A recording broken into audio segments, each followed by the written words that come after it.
What's up everyone, Steve here again from RC Tanks and Trucks 24/7, here with another video. This time it's FS Racing Victory. It's a 1/10 scale brushless RC truck.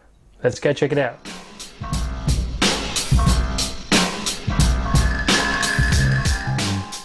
So here is the 1/10 scale FS Racing Victory. Model number is FS 53810. It is brushless, it is four-wheel drive, and it is a little beast. Now we can see here it does come with a 60 amps brushless ESC and a brushless motor, which is a kV rating of 3065. Some of the features here, I would assume that's metal bevel differentials, high impact chassis, four-wheel drive system, all enclosed gearing, adjustable oil-filled shocks, special servo horn with, I would presume, protecting servo effectively. That'll have a servo saver, integrated connecting rod design, dustproof and waterproof, highly simulated tyre design with high force, body design with smooth appearance. It says it's got a 7.2 volt battery, but that is incorrect. It does include a Lipo, and the chassis is 2 millimeters thick. But enough of that rubbish, let's get inside and have a look at this bad boy. First things first, a classic manual. Here we have it, exploder diagram style views, everything you need to know if you need to order new parts. Some stickers, aerial, and preload clips.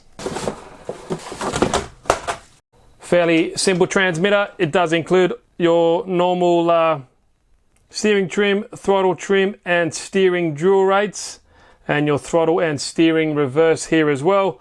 On-off switch, flexible antenna, not too bad in the hand, but it does unfortunately take 8 AA batteries.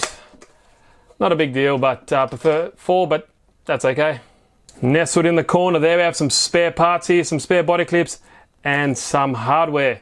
As it comes with a Lipo battery, you would need a Lipo charger, and that's what this little puppy is. This can charge up to a 3-cell Lipo, so you just charge via your balance lead. 2-cell, 3-cell. Now this little apparatus here, you can plug it in and charge off your batteries, I guess.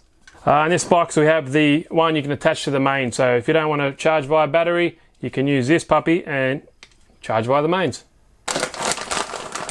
Does come with a wheelie bar, which you need to attach later. I will do that later on. Pretty cool. And one thing I forgot to see in here is there are some other goodies as well. Now it actually does come with a Lipo Alarm, which is pretty cool. If you plug this into the balance lead and it goes under a certain volt, maybe 3 volts for example, it'll have an audible sound here letting you know that you need to stop and recharge your Lipo. 4-way wrench. And these are LED lights, so I presume there's 2 white ones for the front and 2 red ones for the rear, which is pretty cool. It comes included. And you have a binding plug and a smaller aerial antenna tubey. And here is the car itself. Nice design, looks very cool, kind of chunky but quite nice at the same time. It is a 1/10 scale, so it is a little bit smaller than some of the other ones I have in my arsenal. First things first, let's have a look at the body and what's under it. So the body design is quite nice, the graphics are cool.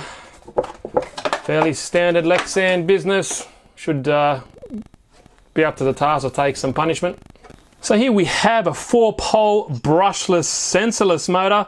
You can see if you just clip this small heatsink off, it will say there 4-pole sensorless brushless motor. In this little box here you have your receiver, your steering servo nicely laid down there, hopefully up to the task of moving these not too bad size of a wheel. So there is your 60 amp ESC, and to power this puppy it does come with a 5600 milliamp 2-cell Lipo battery, and it is hard case as well. Now under here you have a little clear window into the, so you can see the actual mesh and the gearing and all that kind of stuff. It is accessible via these body clips. You just take these off and you can see what's underneath there. if I can get my fat fingers over them. Just realised that apart from those 3 body clips, there's also screws holding this down in place. I'm not going to bother taking them apart, but as you can see there, it also does have an adjustable slipper clutch as well.